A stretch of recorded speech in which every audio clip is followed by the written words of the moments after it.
अस्सलाम वालेकुम गाइज़, मेरा नाम है सैयद नदीम हुसैन और आप लोग देख रहे हैं learn with Syed Nadeem. Guys, एक मैडम ने सवाल पूछा था कि गवर्नेंस क्या चीज़ है, इस पे वीडियो बनाओ। तो बेसिकली अगर मैं सिंपल वर्ड में बताऊं कि गवर्नेंस क्या चीज़ है, तो ये एक ऐसे प्रोसेस को हम कहते हैं कि जहां पे governmental and non governmental organization involve हो, जिनका काम हो policy making and policy implementation, जो कि पॉलिसी बनाती हो और पॉलिसी को इम्प्लीमेंट करती हो, तो उस प्रोसेस को हम कहते हैं गवर्नेंस, सिंपल वर्ड में। इसके कुछ टाइप्स हैं, 4 किस्म के। वैसे तो बहुत सारे टाइप्स हैं, लेकिन मेन इसके जो है वो 4 टाइप्स हैं। पहला नंबर पे है डेमोक्रेटिक और पार्टिसिपेटरी गवर्नेंस। जिस तरह नाम से जाहिर है कि जहाँ पे लोगों की पार्टिसिपेशन इंश्योर हो, तो उसको हम कहते हैं डेमोक्रेटिक और पार्टिसिपेटरी गवर्नेंस, जिसमें जब भी कोई पॉलिसी बनती हो या पॉलिसी इम्प्लीमेंट होती है, तो उसमें हम सिटीज़न की पार्टिसिपेशन को इंश्योर करें, तो उस किस्म की गवर्नेंस को हम कहते हैं डेमोक्रेटिक गवर्नेंस। ये किस चीज़ के ज़रिए होते हैं? इलेक्शन के ज़रिए होते हैं, रेफरेंडम के ज़रिए होते हैं, लोकल गवर्नेंस के ज़रिए होते हैं, प्रोटेस्ट के ज़रिए होते हैं। यानी हम हर 5 साल बाद वोट करते हैं, ठीक है ना, इलेक्शन करते हैं, हम अपने लिए नुमाइंदे मुंतखब करते हैं, MNAs बनाते हैं, प्राइम मिनिस्टर, प्रेसिडेंट, बहुत सारे लोग बनते हैं, जो कि फिर हमारे बेसिस पे जो है वो पॉलिसी बनाते हैं और वो पॉलिसी इम्प्लीमेंट करते हैं। तो या जो है हम क्या करते हैं कि अगर गवर्नमेंट ने कोई पॉलिसी बनाई है, वो हमें मंजूर ना हो या हमें अपनी तरफ से एक पॉलिसी बनानी हो, तो हम उसके लिए क्या करते हैं, प्रोटेस्ट वगैरह करते हैं। तो इस किस्म की जो गवर्नेंस होती है उसको हम कहते हैं डेमोक्रेटिक और पार्टिसिपेटरी गवर्नेंस, ठीक है। दूसरा है ग्लोबल गवर्नेंस। ग्लोबल गवर्नेंस जो है वो आपके फैमिली से स्टार्ट होता है इंटरनेशनल लेवल तक, ठीक है।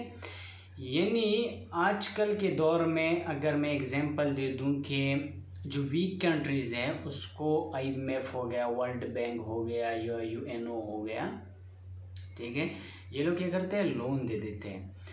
फिर जो है वो उस कंट्री पे अपने पॉलिसीज़ जो है वो इम्प्लीमेंट करते हैं। हमारे पाकिस्तान की ही मिसाल ले लो, हमने IMF से लोन लिया हुआ है। अब हमारी हर पॉलिसी जो है वो IMF की मर्ज़ी के मुताबिक होता है, ठीक है। जो भी IMF कहता है वो हमें माननी पड़ती है। तो इस किस्म की गवर्नेंस को हम कहते हैं ग्लोबल गवर्नेंस, ठीक है। तीसरा जो है वो है गुड गवर्नेंस। गुड गवर्नेंस हमारे पास वो होता है कि जिसमें एथिक्स एंड वैल्यूज़ इन्वॉल्व हो, उसको हम कहते हैं गुड गवर्नेंस, ठीक है।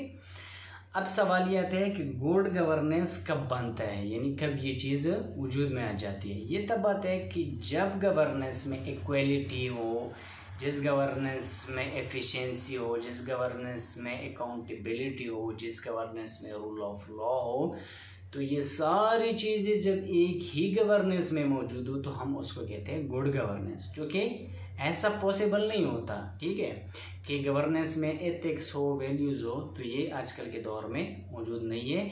ये एक आइडियोलॉजिकल कॉन्सेप्ट है, ठीक है। चौथा जो है वो है इलेक्ट्रॉनिक ई गवर्नेंस और इलेक्ट्रॉनिक गवर्नेंस। ये आजकल का गवर्नेंस है, मॉडर्न कॉन्सेप्ट है। ये इसलिए इसका यूज़ ज़्यादा है आजकल कि सोशल मीडिया के ज़रिए स्टेट एंड सिविल सोसाइटी या जो लोग होते हैं, सिटीज़न हो, उसको में स्ट्रॉन्ग रिलेशनशिप पैदा करने के लिए, उसका बॉन्ड स्ट्रॉन्ग करने के लिए इस गवर्नेंस का यूज़ होता है। इलेक्ट्रॉनिक मीडिया का जो है वो यूज़ होता है। आजकल के दौर में कहा जाता है कि जिस भी पॉलिटिशियन या जिस भी बंदे का सोशल मीडिया पे कंट्रोल हो, तो सारा पॉलिटिकल गेम जो है वो उसी का होता है। हमारे पाकिस्तान का खान साहब का ही मिसाल ले लो, लोग इसके पीछे इतनी दीवाने क्यों हैं, इतने लोग इसके पीछे पागल क्यों हैं, क्यों लोग उसको इतना स्ट्रांगली फॉलो करते हैं? क्योंकि खान साहब का सोशल मीडिया पे कंट्रोल है, इसलिए सारा गेम खान साहब के हाथ में। वरना इमेजिन करो कि ये सारी बातें जो खान साहब कर रहे हैं अगर कोई और कर रहा होता, नून लीग वाले कर रहे होते, PPP वाले कर रहे होते, ठीक है। तो कोई भी उनको इतना सपोर्ट नहीं मिलता जितना खान साहब को मिल रहा है, क्योंकि उसका सोशल मीडिया पे कंट्रोल है। तो इसी वजह से ये मॉडर्न जो पॉलिटिक्स है या जो मॉडर्न जो गवर्नेंस है वो इस चीज़ पे ज़्यादा फोकस करते हैं कि सोशल मीडिया के ज़रिए लोगों में अपनी बॉन्ड स्ट्रॉन्ग करें, अपना जो रिलेशनशिप है वो स्ट्रॉन्ग कर सकें। तो ये था गवर्नेंस के बारे में। आई होप कि कुछ ना कुछ समझ में आया होगा। अगर कोई सवाल है, कुछ समझ में ना आया हो तो मैसेज कर सकते हो। Thank you very much. Stay blessed. अल्लाह हाफिज़।